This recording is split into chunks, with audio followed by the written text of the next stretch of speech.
Hello! Hey! Yeah, welcome back to the show. You'll like 'em with Yep. your hosts, Connor. And Josh. Yeah. So this is our second recording in this recording session we're doing. Yeah. And as you can tell, still sick. My voice is probably worse than it was last Yeah. episode. And as And you can tell, I'm still here. hmm and um, we're gonna just try and knock out a few episodes so that we have these ready to go so that we're not struggling to record. So we're still getting stuff out and trying to make sure that we don't scramble last minute to record something and then get out late. We'd rather have these ready for you guys and make sure you at least have something if we don't have enough time to get something out.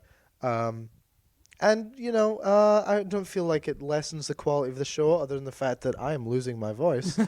But yeah, I think this episode, last episode we recorded was a little music heavy. Yeah. Well, I mean, kind of, sort of. Like we also drifted off into movies It's also near the the whole end. premise of the show. There's music, and then there's movies as well.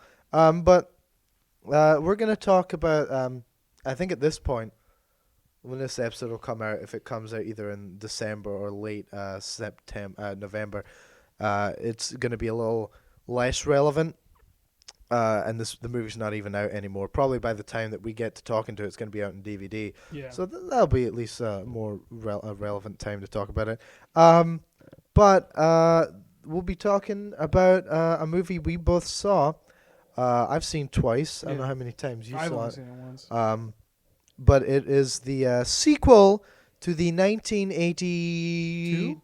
I think 82, right? 1982 film Blade Runner, Yeah. Called 2049. Blade Runner 2049, which is set, I guess, in real time, Yeah, 40 years later. 40 years Yeah. later. Um, and it. Well, let's talk. Let's address the elephant in the room about it first. It was not successful. Was it not? Financially. Was it really not financially successful? It did not do very well financially. Really? Much like the first one. Well, I saw a lot of like praise for it when it came out. Like critically, it was like people were like, "This is fantastic!" Like it's a fantastic movie, which it is. It's Yeah. a really good movie. And both of us very much enjoyed it. Yeah. But the problem with making a sequel to a movie 40 years after the fact, is that is an entire generation. So the people who saw it as a kid are now adults seeing it. However, a lot of kids, like I as someone who works in a movie theater, this is what I saw. I saw people going in to see this movie who were half the age, maybe even more than that, of the people who were alive when the movie came out. Yeah. You had us and then people like my dad going to go see it. Yeah, we had people who were older and had seen the movie and were like, "I'm really excited for this." And we also had like the odd stragglers who were like, "Oh, what's Blade Runner? Oh, I see that. That sounds cool." And then went into it and came out and was like, I have "What the no fuck idea just what's happened?" going on. Because they didn't know it was a sequel. Yeah. Because this movie came And- 40 years And later. you know what it is? This is I was talking about this to the 30 years later. I'm to- sorry, not 40 years yeah later. 30. I was talking to this to the woman who was cutting my hair. Blade Runner is not as popular as we think it is. It's really Yeah. popular among people like us who are like film buffs and huge dorks. Like this is the Star Wars for fucking hipsters. Is Right. what it is. I mean, we still like Star Oh, Wars, yeah. yeah. But I remember I was talking to someone about it, and they were arguing with me that Blade Runner is not popular. And I was like, Blade Runner is popular. They were like, no, it's not. Yeah. Like, Blade Runner is, like, no one really, like, there's a very small audience of people who like Blade Runner. And I just know because, like, I've seen the people I know who have talked about it. I've seen people talk about it online. Yeah. I know people who, like, I know personally who like the movie. And I know more people, actually, who I've talked to the movie about and know the movie than people who are like, I've never heard of Blade Yeah. Runner. Even if they've not seen it, they're like, I still know what the movie is. My girlfriend, she has seen parts of Blade Runner, but she has not finished it, and she's like, I don't really have the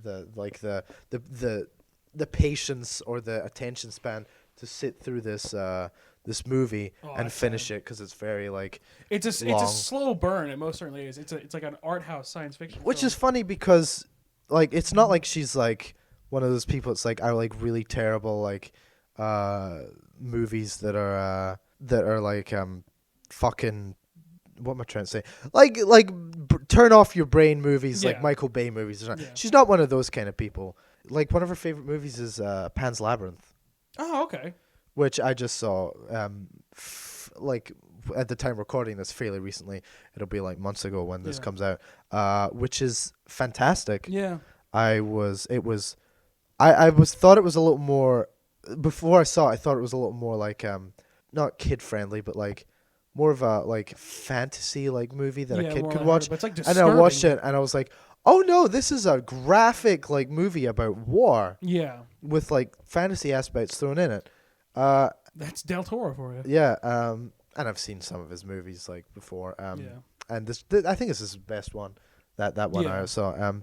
But fuck. Oh yeah, but she said she'd never watched it, but she was talking about coworkers who were like, "Oh, Blade Runner's great," and I was like, "It is great," and the sequel's really good too, but the thing was like the people who like Blade Runner and grew up with Blade Runner were going to see this movie, but like you said, that's a very small audience, Yeah.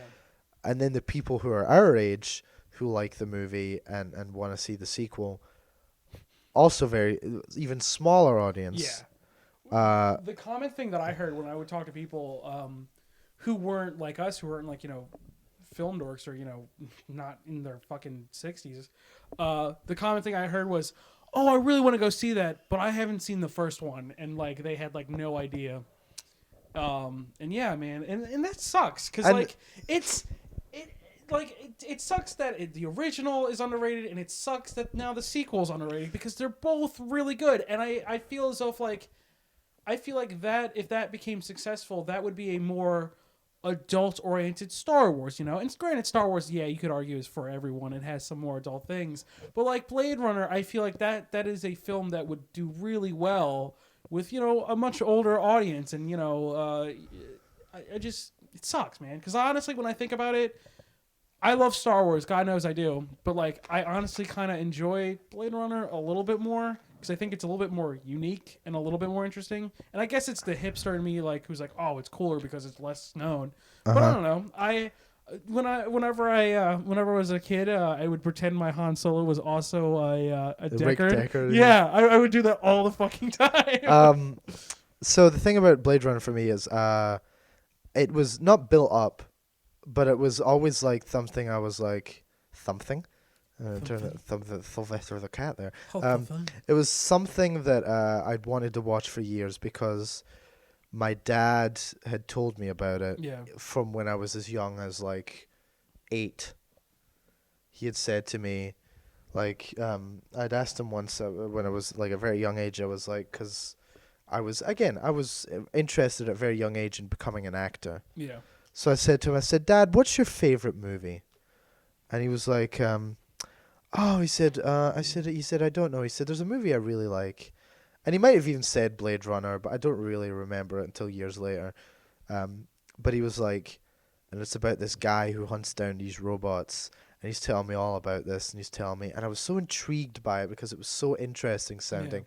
And then years later, there's a place on Main Street here in Westminster. It's like a salon. It's called Blade Runner, and I made a joke about it to my mom. I was like, "Oh, it's a movie. It's supposed to be really good." And my mom hates Blade Runner. Yeah. So she but said, your dad also likes the theatrical version of Blade Runner, which is considered to be the terrible one. "Well, he likes Blade Runner. Like that is his favorite movie." Hold on one second.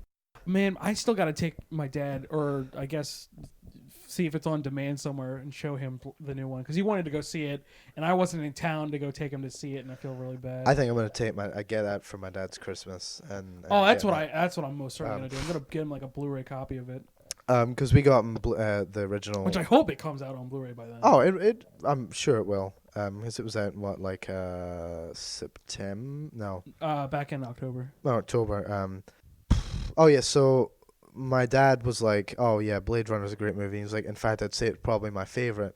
And then like he's telling me about this, and I was like, and it just dawned on me that was the one he was telling me about as a kid, and I was like, "Oh okay." And then like I got him it for his birthday or something, and then like one night my mom was out, and I was like, "Let's have a boys' night." And I was like, "Well, you know what? We've never seen Blade Runner. I want to have the experience of watching it with someone who really loves it." And my dad was like super excited. He put it on. He was like, he was super into it. And he was like, yeah, yeah. And it was funny because like you said, there's several versions of Blade Runner for people who don't know. There's the theatrical version. There's the director's cut, and then there's the final cut. I think there's a couple other ones in there too. There are. But I believe there's an actual special edition somewhere. There's the final cut. I think is considered like the best.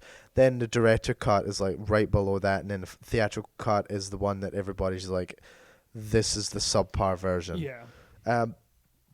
And in the theatrical cut, there was a part where, after the film ends, there is dialogue with Harrison Ford, where he talks about leaving and spending time with the replicant he falls in love with, called Rachel, and my dad was disappointed because that was taken out, and I just didn't have the heart to tell him at the time that everyone, including Harrison Ford, hated that scene. Yeah. The fact that Harrison Ford was called in last minute, they were like, "Hey, record this dialogue," and he just half-assed it. He was like, "Yeah, fucking whatever." Oh yeah, there's like where's my narration paycheck? throughout the rest of it where he just sounds like he's fucking drunk.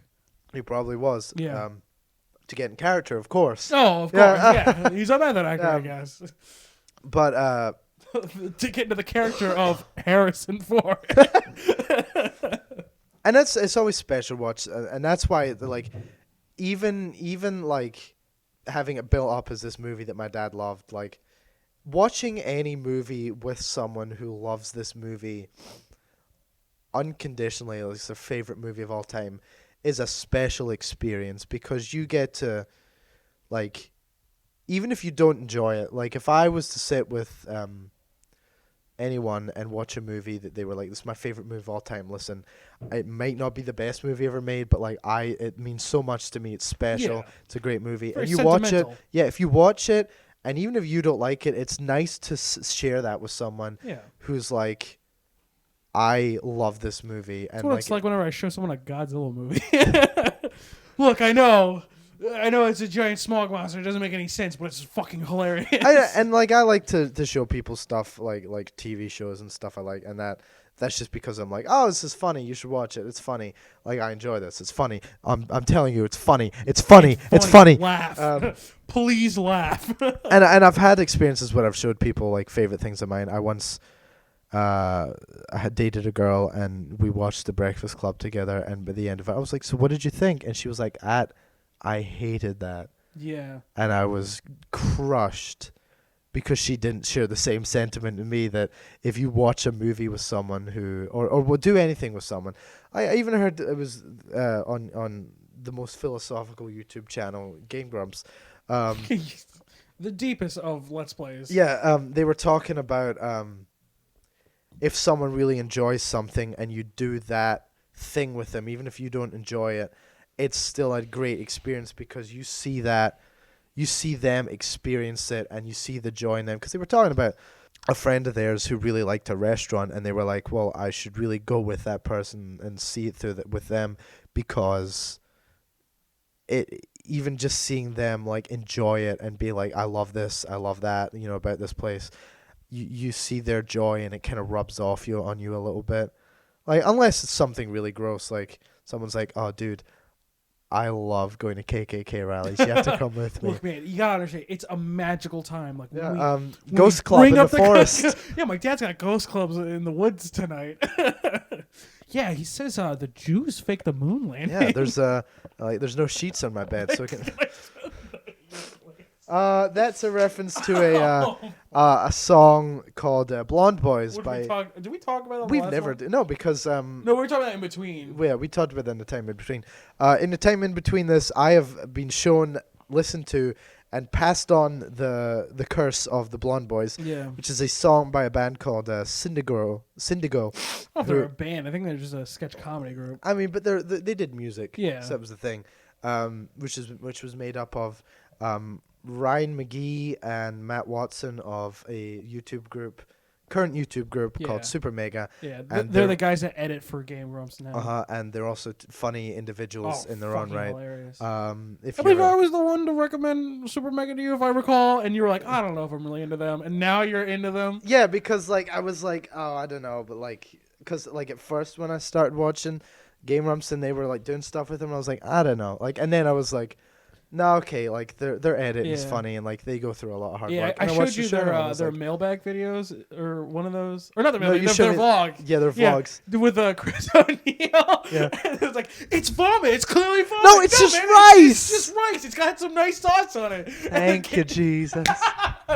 God bless Yellowtail. Oh my fucking god! I love watching the Let's Plays with Oni Plays and SuperMega when they mash up together.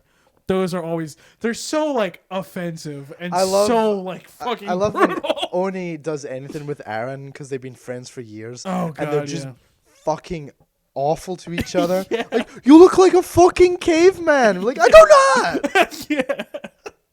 I was like, how do I look like a caveman? You've got the big fucking brow. Yeah. It's like, no, but you got the hair too. Like, you're just stupid big fucking ponytail. Cavemen didn't have ponytail. It's something else. But they did a song called Blonde Boys. Oh, and the third member, Daniel, it was Daniel unfortunate. Cree, right? Yeah, he unfortunately killed himself, which is why they no longer make music. But if you ever get a chance, watch Blonde Boys by their group Syndigo. It's one of the greatest things you'll ever hear in your life. And it's just a parody song of like, I guess, 80s music and white rappers. Yeah. And it's real fun. The whole premise is that there's this group called the Blonde Boys. It's made by these like two teenagers and this one 40-year-old man. Yeah. Howdy, I'm Jerome and I'm 37. It's like, what's up? I'm Ethan and I'm 14. Hey, yo, I'm Tommy and I'm 19. Yeah. Howdy, I'm Jerome and I'm 37. Like that jump. Yeah. I'm in this. Thank God they're nude. Yeah. Thank God they're nude. These sweet, moist boys. I've been blessed with these sweet blonde boys from heaven. One-way ticket to the Blonde Boys. Yeah. So. And the SPF's good. Yeah, like, SPF 100. I hope it's in stock because I rub it on the nips and my belly and on my cock. You know what really drives me crazy? Fucking Matt Watson's younger than us. He just turned 21. Yeah. God, fuck us. What the fuck are we doing? Yeah, we're not doing shit. We finally have a podcast. We're in your goddamn basement. He's been doing stuff forever though. We should reach out to SuperMega. We should. And say, all right, SuperMega, if you ever hear this, we're huge fans. Make us famous. We would love to give you the honor of coming on our show. Yeah. We're gonna send you a link, and we're gonna charge you like a convenience fee for the right to listen to our podcast, Tim and Eric style, and hopefully that'll make you become friends with us. Please. Did I tell you that? What?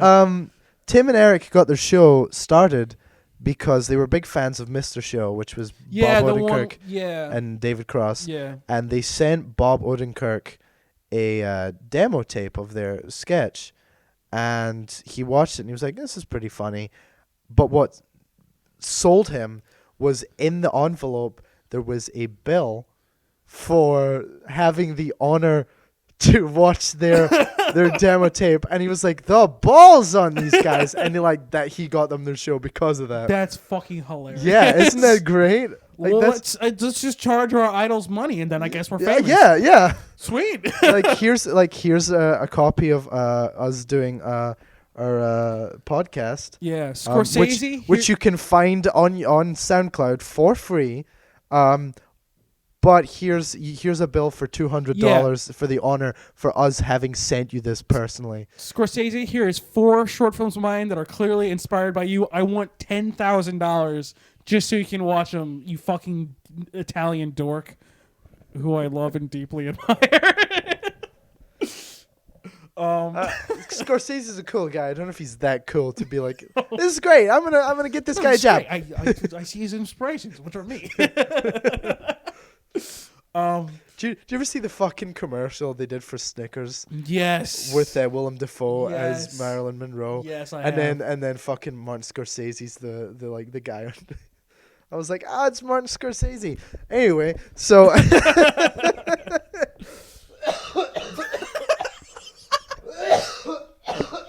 I secretly love that when someone laughs and they cough. Fucking Aaron does that all the fucking time. Are you dead? He actually died. Well, knew this was gonna happen.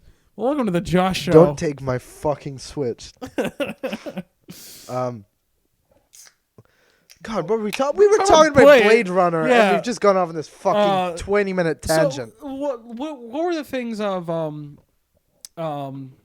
and yeah, we pretty much recap what Blade Runner is. If you don't know, it's basically like what he said. It's a movie about it's in LA. It's in the future. It's in a realistic future, which is one thing that I really like about it. It feels like it's not. It feels distant, but not too far away, and somewhat realistic. It's actually 2 years away. Yeah. Well, the original is 2 years away. It's 2019. Yeah. We'll be getting those replicants soon. We're gonna fuck dude, them, yo. all those. Yeah. Did you not see the video online? And it was the AI with like the fucking creepy like face and everything like that. All AI that Where has she's ever like, existed. she's got like fucking like things that like move this like plastic face around, and it's like, yeah. Is that the one I don't know. Dana told me this. I don't know if this is like a joke. One of them just now is like a citizen. It's a U.S. citizen. yes, I saw something about that. What? I don't know if that's a joke or not, because in the video they have an actor in it who I recognized. He might not be an actor. He might just have been a bit part in it. But he was in Blade Runner 2049. Is he actually? Yeah, he was. Do you remember when when Ryan Gosling went to Wallace Enterprises or whatever? Yeah. And the bald guy who was there was like, yeah, we lost all the stuff in the blackout.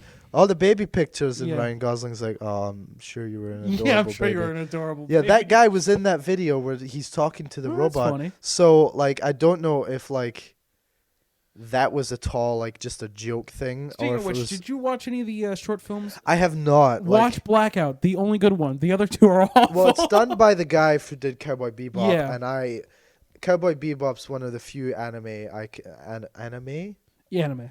one of the few anime like I can watch and not be like, Oh yeah, this robot.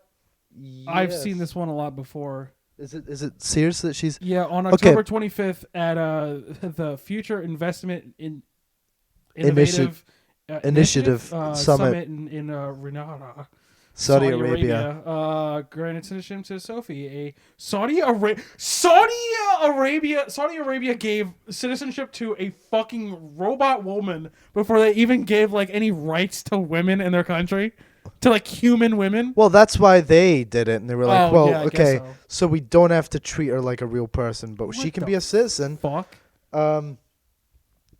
But get back on topic with Blade Runner. Yes, Blade Runner is to do with robots, and it's based in 2019, and it revolves around this character Deckard, who is a Blade Runner, and those are people who hunt down replicants, robots that are like meant to look like people and act like people. And replicants have a short lifespan. They only live for about 4 years. And when their time is up, they are called in to be like decommissioned. And if they run or they like try and avoid that, Blade Runners are sent out to or if shut they just them in down. general like break the law. Yeah, they are sent to shut them down. Just by shooting them. Yeah. Like, it's not like they euthanize them in any nice way. It's just like... They blow them away. Like, bang, bang! Yeah. Especially in one scene in Blade Runner, they will shoot you through glass in a horrible way while you're naked. Yes. And another one, you will be shot by a replicant through the head. Yeah. But it revolves around Deckard, who's played by Harrison Ford, who is hunting down these 4 rogue replicants. Yeah. The lead one being played by Rutger Hauer in I believe his favorite performance. He said. Yeah. Also, the Didn't he say the 2049 was better than the original? I don't know if he did. You told me someone did. Batista did. Batista, right? Which we'll get to that in a minute about which one's better.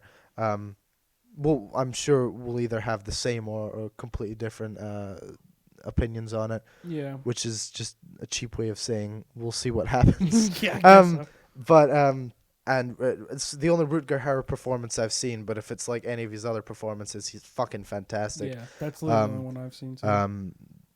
So it goes through it, and essentially we need to tell you what happens in order to explain the plot of the second one. So he hunts down these replicants, he kills them one by one, and he is eventually hunting the Rutger Hauer's one, Roy, down, and they get in a like long chase scene, and Roy gets him at the rooftop. Harrison Ford's about to fall off. Roy saves him, and then he says to Deckard, Harrison Ford, this this soliloquy about like how he has like seen all these great things. He's lived this life, and he's like, and only in 4 years too, which is the incredible part. And then he's just like, but all these things are gonna be gone. But like, I've had a good life, and I'm kind of ready. And he just dies. Yeah. In a very beautiful way. Yeah. He pulls a dove out of his ass and just he really it go. wasn't trying to do anything bad. He just wanted to live. Except the fact that he killed several people. Well, he just wanted to live. I like the live part, the way he wanted to. I like when he talks to Leon at the beginning. He's like, a man, a police man. Yeah. That's the only part. Like, I'm like, okay, that's a little hammy. But and another plot in it is Deckard falls in love with. Howard is the hobo in a hobo with a shotgun. No fucking way. I'm not fucking with you. Cast, Rutger Hauer, hobo. Wow. Yeah. Oh, go back. What? That's one of the guys of Trailer Park Boys. Oh yeah, this guy. Yeah, one of the guys from Trailer Park Boys is in Hobo with a Shotgun. Apparently. Oh, That's okay. Cool. Anyway, so what happens is Deckard is also starting to fall in love with this replicant Rachel, and eventually he just kind of goes like, "Fuck it, I don't care," and runs away with her. However, there is a plot point that is not explicitly stated in the movie, which Ridley Scott, the director, states that if you don't see this by the time you've finished the movie, then you've completely missed the point of the movie. yeah. And everyone disagrees with him. Including the writer of the original book, Philip K. Dick. And including the cast, producers, everybody. Yeah. Including the audience. Yeah. And that is Deckard is a replicant as well. Yeah. Which I've said, like, I think it's an interesting theory, but that is not what I glommed off that movie No, whatsoever. And one of the theories is behind it is in the theatrical cut, there is a scene where Deckard's... One of the things that they could always tell with the replicants was in certain shots their eyes would light up weird. Yeah. Because they were... They'd be like red. Yeah, they'd be red because they were imperfect creations. Like, they weren't perfect Yeah, we weren't perfect humans. Humans, they were replicants. Yeah. They were replicating what a human was like, but they didn't get it perfect. But Rachel was revealed to be a special replicant who had an extended life. She didn't just live for 4 years, she lived for longer, which they also implied maybe Harrison Ford was too. But if that was the case, that means that everybody in the police department who hired him and brought him back out of retirement, which is he was retired and he was brought in to do this one last job, would know that he's a replicant. And we already established that in this universe, replicants are not liked. Yeah. They are seen as like subhuman. Yeah. So why would they agree to do this? Other than, like, even if it was an experiment, they'd be like, I don't want to work with a replicant. And you could even say that Edward James Olmos's character, whose name I can't remember off the top of my head, Luke was always a dick to Deckard in it. He was a dick because he knew he was a replicant. But regardless, there's no solid proof other than the word of Ridley Scott and another part where Edward James Olmos's character, who likes to make origami figures, leaves an origami unicorn in Deckard's house, which is something that Deckard would see in his dreams, is a unicorn. So people thought that was also a sign that Edward James Olmos's character, Gaff knew that Deckard was a replicant, and that he was just like, fuck off and don't come back. Yeah. So essentially, they get away and they just leave, and we assume they just live happily ever after. 30 years later, we get the sequel 2049, which answers what happens next, which is Deckard and Rachel are revealed to have a child. Yeah. Which shocks everyone because they're like, a replicant shouldn't be able to have a child. Which would also reinforce the fact that if they were both replicants, then it wouldn't make sense if they were both replicants and people were like, replicants can't reproduce, for them to be like, well, two replicants making a replicant baby, well, that doesn't make sense. But if it was like half replicant, half human, maybe that would make a lot more sense. Yeah. But it starts off with Ryan Gosling, who's a replicant Blade Runner. And he's hunting down Dave Bautista, who I'm always surprised when I see Bautista in things now, because like for a wrestler, like he pulls stuff off. Oh well. no, he's proved himself to be a pretty damn good actor. Yeah, and he's the highlight of the Guardians of the Galaxy movies, which is surprising again for a wrestler. But when he's trying to kill Batista says something like, you know, you're living your life like this, you know, and you've never seen a miracle like I have, and which is the that whole scene is a deleted scene they never filmed for the original one, because originally that was going to be the opening to the first one. Deckard comes to like a farm, and he meets like a replicant and spoiler, kills him. I think that was that on the book as well? I think it's in the book, mm-hmm. but I remember that was like a huge deleted scene. But no, yeah, continue. So Gosling's just like, whatever. He leaves. He finds like a flower and is like, why is there a flower there? And they search and they find that there's a box under there. They remove the box. They find bones. Mm-hmm. They are revealed later on to be Rachel's bones, which Josh, her bones, which Josh didn't quite pick up on at first. No, I didn't, because some asshole next to me was going, "Are you ready for this?" and was distracting me through a movie. Which what an asshole! Fucking hate. But anyways, but no, yeah. So they discover it's Rachel's bones. They find like the little markings, like or like the numbers, the like barcode essentially on her and stuff. And then he goes, they find out she's pregnant. That it was like a C-section at first, and they're like, "Oh, okay." Yeah. And then Gosling finds out that it was a replicant, and they're like, "How the fuck can this be possible? We cannot tell anybody that like a replicant had a child. This would just like it would destroy the fundamentals understanding of everything." Yeah, and the whole thing of like. Because like in the first one, replicants are they're kind of hated. In this one, they're really hated. They now have like a racial slur for them. Yeah, which is Skinner or like skin job. Skinhead. Well, I mean, the guy who yells skin job at him looks like a fucking skinhead. I remember in the first one they say, "Oh, we got a couple of skin jobs," and I was like, "Oh, I guess that's just their term for them." But like this guy, he's like, "Fucking skin job," and you're like, "Oh, fuck off, skin job." And Ryan Gosling's like, "Okay." It really hurts when you hear it. And then someone writes Skinner on his door, and I turned to Josh and was like, "Is that like the N word for them?" Like with you can't say it with the hard R, man. Yeah. You can't say Skinner. You can say Skinner. Yeah, you were like, "Oh, what's up, Skinner?" Yeah.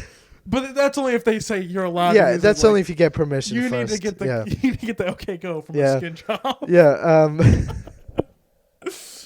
That's what I want to. I want to bring Skinner as a new racial slur against white No, people. oh, okay. Against I was whites, like- I not was against like- other races. I was like, God, no, you can't introduce a new Can't racial just- slur against I some think other that'll race. end, like racism. Yeah. You can't be like, oh, here's another new word that'll end racism. Yeah. But no, if it's against white people, we'll be fine. Yeah. But I mean, Skinner. we won't go into like what happens in the rest of the movie because like we want you guys to go out Yeah. and see this movie. It's See an excellent both movie. if you haven't seen it. Yeah, see both. Spoiler alert for the first one because we kind of spoiled a lot of things. Yeah, like you can't talk about the second one unless you're Yeah. going to touch upon elements from the first one. Yeah. But the second one is a lot longer than the first one. Well, you say first. What did you think of the second one? I liked it. I liked it a lot. There's one thing that I didn't like, and it's basically the whole premise of the movie, is I didn't really want Deckard and Rachel to be as important as I thought they were going to be. Right. 'Cause I remember seeing the trailers. I'm like, oh, okay, well, like maybe like Deckard comes back for like a scene and helps for some capacity. I did not realize he was going to be a huge plot point and be incredibly important to the movie. Which and like overall, I thought it was fine. And one thing I thought was really funny, and if anyone has ever listened to this show or the other one, you'll hear me say this a lot and think I'm lying. I'm not whatsoever. But I can't. I a long time ago, back when I did a video production at the Career and Tech Center, one of my ideas for my final was a Blade Runner movie. It wasn't going to be like a Blade Runner-esque movie. It was going to be a movie that took place in the Blade Runner universe, and it was going to be about this Blade Runner who was looking for a replicant child. And what this was going to be more about was just a replicant child. It wasn't going to be like a whole like birth thing. It was just going to be like this guy looking for one who got lost in like a school system. And the reason why I was going to make this was because the Career and Tech Center is a school, and those were all locations I could use. Yeah. So go figure. No, I don't know. I thought it would have been like more interesting if it had its more of its own story. But with that said, I suppose it did. And Jared Leto in this, I didn't think he did a bad job. I honestly thought he did a pretty good job. Okay. I didn't think like he came off like completely awful. Granted, there's some delivery that didn't make complete sense to me, but I have my own theory. I think Jared Leto is one of the old replicants. I think he's one of the old replicants, and he's survived longer and now making new ones. Well, And I think that works better than fucking David from fucking Alien Covenant making the xenomorph. yeah. Also, Ridley Scott, man. like to backtrack, Ridley Scott, the new George Lucas. Yes. Can make like these movies. Like he made two of the great sci-fi movies of all time. He made Alien and he made Blade Runner, and he should do what he's doing with Blade Runner now, which is come on as a producer or whatever, and let somebody else and take let someone care of else run it and make it amazing. Because Yeah. like compare the two Ridley Scott movies that came out this year, Alien Covenant and Blade Runner 2049. One had Ridley Scott at the helm, full control, and it was fucking garbage. It was Alien Covenant. It was like from its first second awful to its last. And I can't. What blows my mind, my friend Carmine, who's like opinions on film, I think he's a very unique and very interesting opinion, and we have a lot of the same taste. He absolutely loved Alien Covenant. He thought it was He thought it was really scary, and I was like, "Are you fucking drunk?" That was a terrible movie. I've yet to get like on. I've yet to have like a full conversation with him on why he liked it, but like he said he liked it a lot more than Prometheus, and Prometheus it has its problems, but it is a far better movie than Covenant. Yeah, I liked Prometheus. And I don't like Prometheus. I don't like if someone's like, "Hey, you want to watch Prometheus?" I wouldn't be like, "Yeah, man, put Prometheus on." If I had my choice of movies, I don't know if I necessarily would go back to watch Prometheus. The only time I would watch, the only time I recently rewatched Prometheus was before I went to go see Alien Covenant, and that was only because I was rewatching all the Alien movies. Right. And I just went in order of like story wise. Yeah. But I liked it when it came out. I thought it was interesting. Then we compare 2049, which had Denis Villeneuve. Denis Villeneuve. I always fuck it up. At the helm. Yeah. Who also wants to make a Dune, by the way. I heard. Yeah, he wants. I'm behind him. If he does as good as a job with Dune, which the bar is pretty fucking low. You got the fucking David Lynch movie and then like TV Yeah. series, which like are supposed to be okay, but like I'm not gonna watch like a I didn't even 2-season know. TV I didn't series even know on there that. was a Dune TV series. Yeah, because like if you go on Wikipedia and you look up characters from it, like the thing that they go to first is the one from the TV show, because they're like, the movie, we don't really talk about the movie. But that was a far better thing, because Ridley Scott was still attached to it as a producer and everything. But Denis Villeneuve was the one with the like force behind it.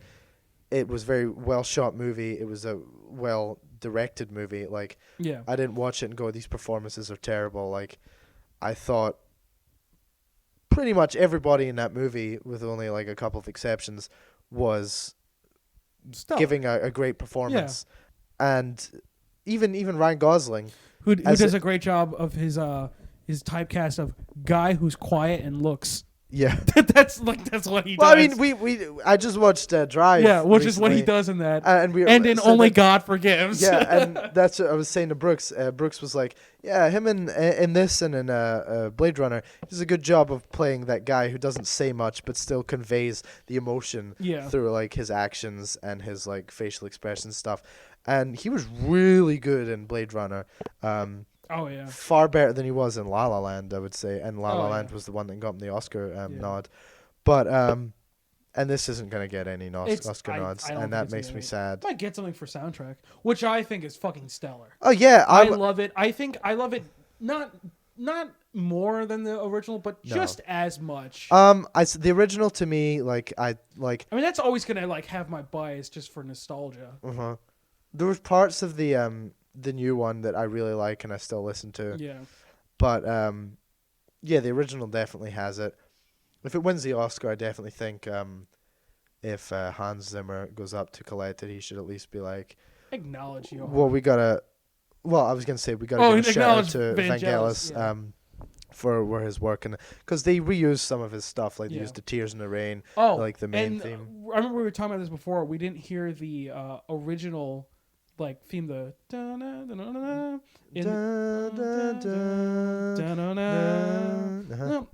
we didn't hear it in the original. It is what they just did was they took the same notes and then just rearranged them. Okay. I was listening to it while I was like playing a game, and I was like, because it starts out like and then it goes up and then drops back down and does all this stuff. Yeah, I was listening to it and I was like, I hear similarities. You hear like it's remnants of it. Yeah, you hear it. But like they definitely did their own thing with it. But like if they win like best soundtrack, they definitely have to be like, oh, thank you to Vangelis for giving us this stuff to work off of. And they still reuse Tears in the Rain, which is fine because it worked. Yeah. It wasn't like it was like, oh, dude, just call back to the original. Yeah. It felt tone wise, it worked really well. Yeah. And visually, it's fucking striking. Yeah. If it gets an Oscar, it most certainly should get Oscar for cinematography. Yeah. Or at least just a fucking nod for just for a fucking pity nomination for Best Picture. Come on. Blade Runner 2049 deserves a Best Picture nomination far more than fucking Hacksaw Ridge last year, fucking God. Which is an astrophe from its start to its end. I'm sorry. Fuck you, Mel Gibson. I haven't forgot that you're an anti-Semite and a huge sexist. Sugar tits. He was in this movie Daddy Home too. Which I guess he's cool with kids now. No, but here's the thing. In it, there's a scene which killed me when I was doing a theater check where he's talking about hunting, and his young grandson is like, I want to go hunting, and then John Lithgow comes in. It was the best part about that movie. Yeah. I've only seen parts of it, and I've been like, it's John Lithgow. John Lithgow can save this terrible movie to an extent. He makes Ken Burns of the West interesting just because he reads like letters that people sent in the 1800s. But it's John Lithgow goes to like this the grandson and goes, if you go hunting, you're taking the life of something that doesn't necessarily deserve that. Like, can you live with that? And the grandson's like, No, I can't. I'm not gonna go hunting. And then the daughter goes, I want to go hunting, and she's like, can I go hunting with you, uncle, whatever, grandpa, whatever? And then Mel Gibson goes, no, sweetheart. See, the ladies have to stay home and cook what the men and bring home and hunt. And Mark Wahlberg and whatever the actress name was that Will played. Ferrell. Yeah, no, the actress. Fucking, she was in Scooby Doo as Velma, the movie, and she was in Freaks and Geeks. I can't remember her name off the top of my head, but she's just like, excuse me, and I'm like, well, what the fuck did you expect? It's Mel fucking Gibson. That wasn't a line in the movie. He just said that. And I was like, the director had to have just been like, we gotta give him something really nasty to say. Yeah. And Mel Gibson was like, is that really what my character's gonna say? And they're like, yeah. Yeah. And he's like, I don't know if this is good for me. Be like, no, it's fine. No, you work. Yeah. Why do you think we got you? Yeah. But like, Blade Runner 2049 is probably my favorite movie of the year. Yeah, at so least far from what so I've far. I really want to see the killing of a sacred deer so fucking bad. And the only theater that's playing it is the one in fucking DC, the Landmark. I can check on because it showed up on my phone under the Regal app that we have to get in our, and it will tell me which one they're showing it at. But that one, and I heard that the 3 billboards outside something Missouri. That one's good. Lady Bird, I hear, is supposed to be really good. Uh-huh. Happy End by my boy Michael Haneke came out this year. Which one's that? It's a French film. Oh, okay. To be honest, I have no idea what it's completely about. But then again, a lot of Haneke's films, I don't know what they're about until it's the end, and I find myself crying. But did you ever see Seventh Continent or like Benny's Video? Oh man, I gotta show you. Those are fucking heavy movies to watch. So let's do this. Blade Runner 2049 versus Blade Runner the original. Well, okay. What do you like better? Are we saying comparatively theatrical releases 2049? I mean, in general. I mean, I would probably say the first one. No, here's the thing. I am not saying that I think the first one is a subpar movie. I love the first one, and I will go back and watch it a million times, and I still enjoy it. And majority of it is because it's an interesting movie to watch. I mean, you know what's gonna happen from the very beginning. Like, oh, he's gonna find them all and he's gonna kill them. Yeah. Cut and paste. I think I like 2049 a little better.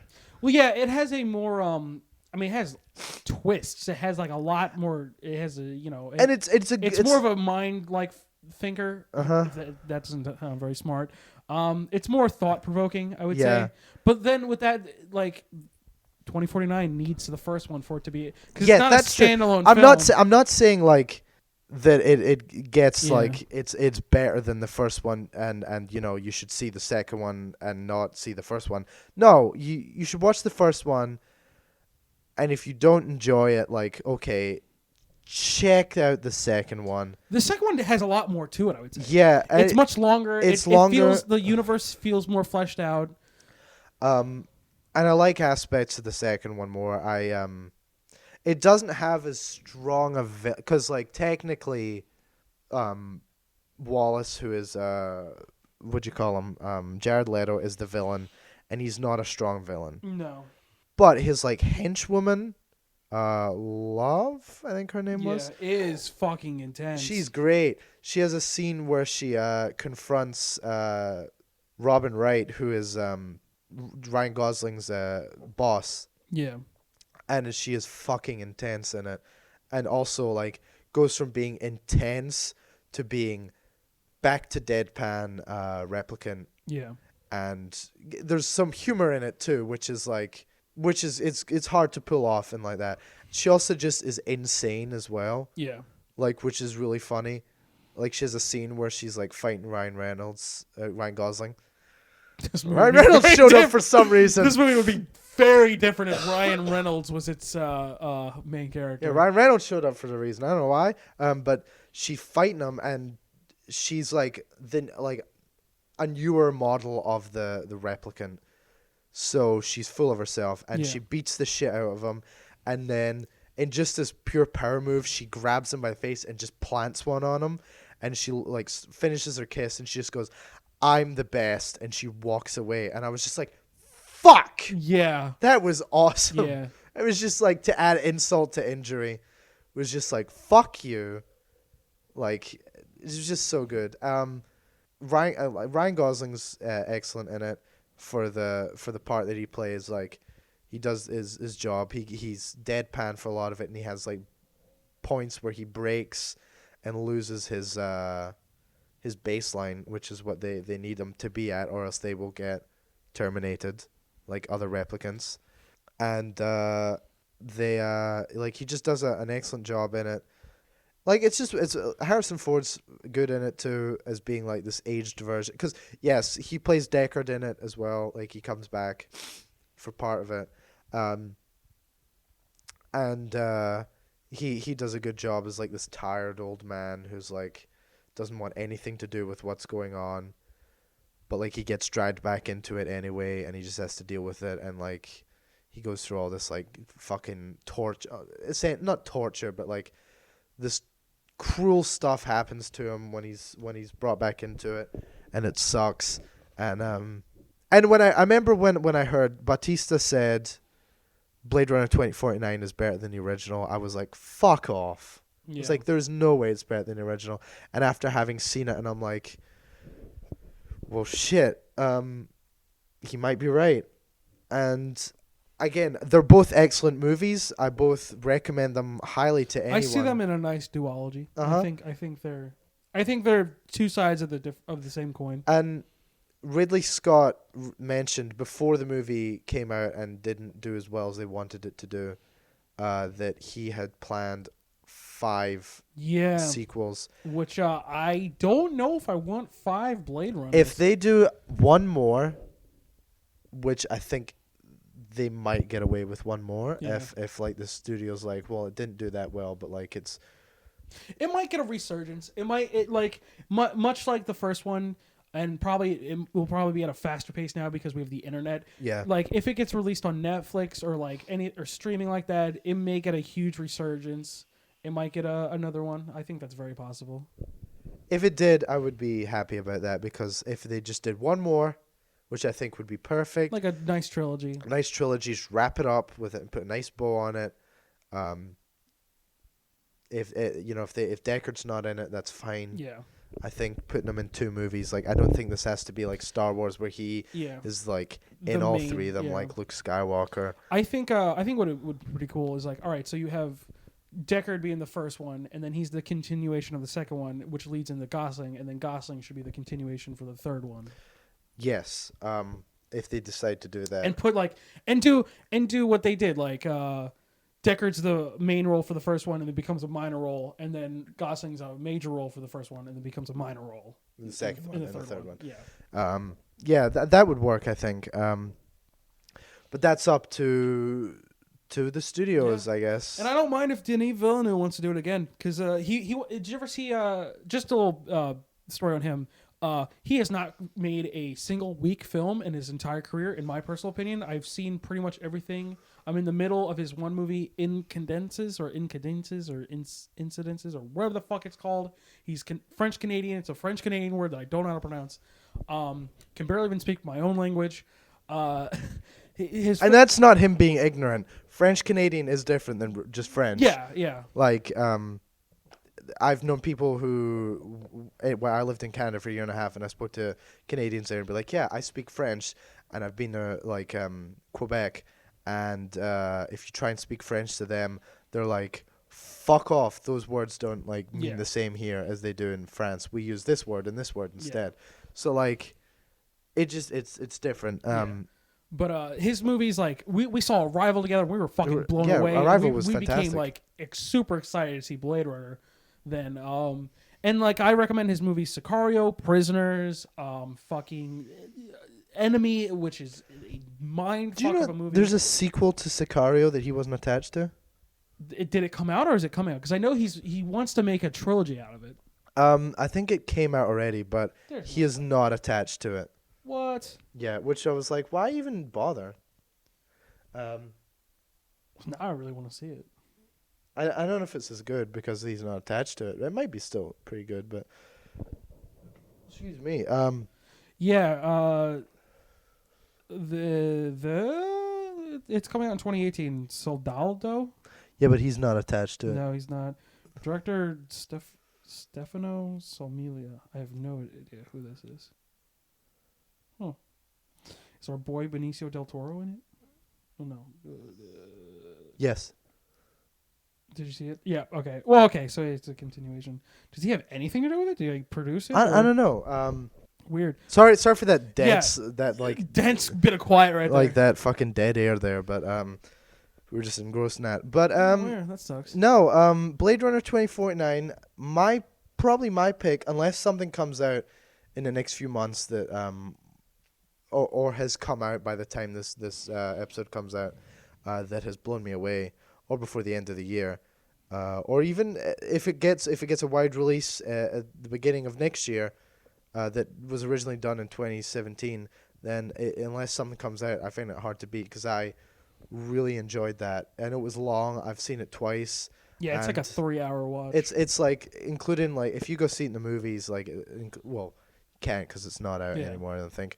But, like, it's like 2.5 hours long. So if you get it at home, like, it's a long watch, but it's not as long as you saw it in the theaters. But yeah. it's one of my favorite movies of the year. And I wish more people would have seen it. But I saw a great quote on a great tweet the other day. This was a while back, actually. Never mind. Not the other day. And it just said, to the people who were involved in the making of 2049, just because it didn't do well at the box office, didn't make a lot of money back, doesn't mean that it was not a good movie. Think about what happened with the first one. Yeah. It will endure. This movie is fantastic, and it will not die out. Oh yeah. Everyone who was a part of that should they should congratulate themselves. They should feel very proud. That was a fucking stellar. Yeah. One of the best sequels I've seen. Oh, especially for a movie that came out. I enjoyed it way more than Force Awakens. Yeah, I mean, I enjoyed Force Awakens, but like, as far as like movies go that like come years after the original, like it's better than the prequels, it's better than Force Awakens, and again, I'm not hating on the prequels or Force Awakens. I enjoy parts of the prequels. I enjoy Force Awakens. I don't think really I wouldn't go out and say like I think the prequels are great movies. Like I watch them and I'm like, these are Star Wars, so I mean, I think there's elements of them that are like interesting. I mean, Phantom Menace. But then again, I'm one of those people who does not like Return of the Jedi, so go figure. Oh well, I mean, Episode 1 has Darth Maul and that whole fight scene. Yeah, and that's great, and a lot of people like the podcast. the podcast. Oh yeah, Anakin has his own podcast. It's about him talking about droids and pod racing. Yeah, the pod racing scene. A lot of people like that. I can't really find much to praise about Episode 2, other than maybe Jango Fett's cool. Yeah, and some other stuff, but there's like that battle with those tree monsters. No. Yeah, there is. I know, but I'm like, no. Just know that it's not cool. And then Episode 3, like the opening scene's really cool. Yeah.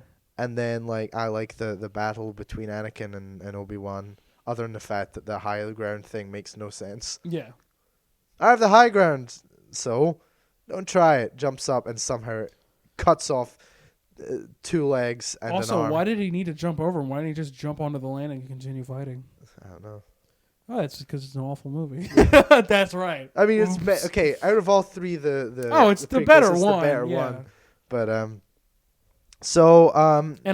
still in my firm belief that the first one is the worst one. I still the first one is not good. It's got a lot of like insensitive bits in it, like the whole the viceroy of the Trade Federation is a super racist Chinese stereotype. Yeah. Well, he talks like this. oh, Yeah. we need to start up the trade negotiations with Naboo. Yeah. And I'm like, I went back and watched it like when it was re-released, and I was like, holy shit. Yeah. How did we let this happen? And then like the Gungans, yeah, they're pretty bad. Yeah. Especially when Boss Nass is not played by an African American or any like black actor. He's played by Brian Blessed. Is he really? You know who Brian Blessed is, right? A white guy? He's an English actor. Yeah. He's the guy that talks like this. He's got the big booming Yeah. voice. He was in Blackadder. Yeah. The first season of Blackadder as the king. You wouldn't necessarily recognize him if you saw him, but you hear his voice and you're like, oh shit, yeah, that guy. He was in fucking the animated Tarzan movie with the Phil Collins soundtrack as the bad guy. Like, he's got this great voice. Like, he's got this like perfect for theater voice. And he plays Boss Nass, and he's white. And I'm like, that's kind of insensitive. You think this, sir? And I'm like, no. I think you're racist stuff. I don't hate Jar Jar Binks either. Like, I despise Jar Jar Binks. Everybody hates Jar Jar I had Binks. his toys as a kid and I destroyed them because I thought he was fucking retarded. And I'm going to use the R word because that's what he is. He's a derogatory term. I hate him. I have and he's what makes that movie the worst one. I- Attack of the Clones is bad and it's a little awkward with Padme and fucking Anakin, but it's not nearly as bad as the first one. I went out when I was 21. So like it's bad because it's real recent. It was in the last year, and bought a Lego set that came with a Lego Jar Jar Binks because I was like, you know what? I don't hate Jar Jar Binks. No one else is gonna buy this. Yeah. I'm gonna fucking buy it. Yeah. Yeah, Jar Jar Binks. I don't fucking hate you. You're a And then loser. and then they discontinued it. So Yeah, I was like, I'm of glad I course got they it. did. I was like, I'm glad I got it before no one else like bought it. But Jar Jar Binks, the Jared Leto of the Star Wars world. more like the Tom Green of the. Oh my god. I don't know how we got from Blade Runner to Jar Jar Binks. Let's see if I can do. Hold on, I'm gonna do my Jar Jar Binks. Oh Christ. Daddy, no fuck. Hey, Daddy, you saw like some sausage? Daddy, would you like some sausage? Yeah, I got that. Freddy got fingered. Yes. I got what you're trying to do. I need to go home. You are. Shh. But yeah, so that was our Blade Runner Blues episode. Did you get? You Yeah, like that? I You got like it. that? Yeah. That's a song from the Yeah. original Blade Runner soundtrack. And go watch Blade Runner. Yeah. Go watch Blade Runner 2049. And if you Watch- like them, Watch Blade Runner, watch Blade Runner Blackout, and then watch 2049. yes. You don't need to see the 2 live action shorts. They're really bad. If you don't like Jared Leto's performance in this one, you're really going to despise his short film that he has. Because I think he's really bad in that. Yeah. I think he's super pretentious in that. And then if you like those, fucking go get the soundtracks. Or just Yeah. fucking, they're on like iTunes. Yeah, You can I've get. got the new one and the old one on my phone. Yeah, I fucking did the Apple Music thing, and I've got like both of them on my phone, and they're great. Like, we've talked about the Vangelis. Was it like the 25th anniversary where he added all the tracks to it that were either not that were made for the movie but didn't make it, or he just like made it just for that album. yeah, and like he did like the extended versions which Yeah. were in the movie. Like, there's like an 11-minute version of Blade Runner Blues Yeah. they used in the movie. Because I don't know if I found that one online, but I just really like that soundtrack, man. Oh, I do too. I that was one of the first albums I had on my PSP was the Blade Runner soundtrack. It's Yeah, what got me into synthesizers. yeah, and stuff. like no, Vangelis, a talented dude. Crime that he wasn't even nominated for that soundtrack. Yeah. So that's an excellent soundtrack. But yeah, go check out Blade Runner 2049, and as Josh said, in between those two, the Blackout anime short film that they did that explains this blackout they talk about in 2049. And yeah, you're gonna see 2 great films. Yeah. If you like them, you know, sweet. They are you're welcome. Yeah. Well, you'll like them. Yeah, You'll you'll like them. It's the whole purpose of the show. We only tell you. Oh my god! This is the premise of the show. We only tell you things you like. Yeah. Nothing we've ever said anyone could ever hate. And if you don't like them, then just fuck off and die, right? You probably really enjoy Phantom Menace. Yeah, you fucking. I was about to say offensive term, but like I caught myself. You gonna call the N-word? It's like a Game Grumps when like the guy comes down the paraglide. He's like, "What's up, bitch?" It's like I almost dropped the M-bomb there. Yeah. I'm like, Jesus.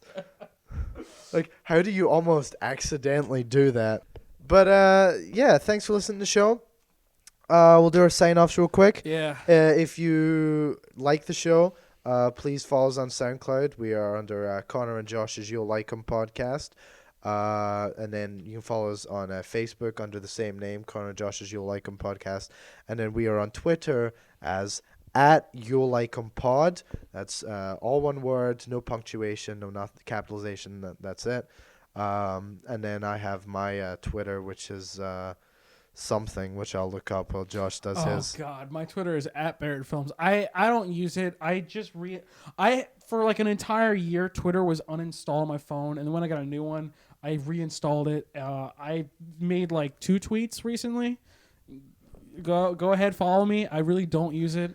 But Dr. Goomba, Doctor spelled out, that's my Instagram that I always use. That's like, well, you'll see like a lot of stills from things I'm working on, or like pictures that because I also do photography and all that junk. My YouTube channel is JB Yaskovich, and you can check me out on 100 Years with Brooke, Zach, and Liam, our boys. And shout out to them, yeah, because they've been good to us. They've Brooks has been offering to put us up on his page as well, and the YouTube channel. So we thank him as well. Yeah, man. He's gonna hate us for sending him like fucking 5 episodes. Yeah. But yeah, thanks for listening, everybody. My fucking Twitter wasn't loading properly, so just fucking it. Under @You'll Like 'Em pod, there's like it mentions like. Do you like not remember your Twitter handle? No, because like it's probably something I made when I was like in like middle school or whatever, and it was probably something stupid, but like. It's probably like Keith Moon is God or something like that. Because that was my thing. I was always Keith Moon is God because that's my favorite drummer. But anyway, yeah, you alright? Yeah, I'm good. Getting your sickness is what's happening. Get down with that sickness. No. So he's doing. He's not like making like whatever that noise is. He's just coughing. He's dying, is what it is. It's like every noise he makes in that is just him actually being sick. Like he is sick when he recorded that. That's why he was like, "You need to get down with the sickness because I'm gonna get you all sick." Yeah. You need to be cool with me getting you sick. Yeah. So thanks for listening, everybody. We'll be back in another 2 weeks. Everybody have a good one and enjoy yourself. Is that your Andy Kaufman? I don't know what that was. Thank you and good night. See you, everybody. Or good morning, whatever time you listen to this at. I don't fucking care. Good. See ya. Bye.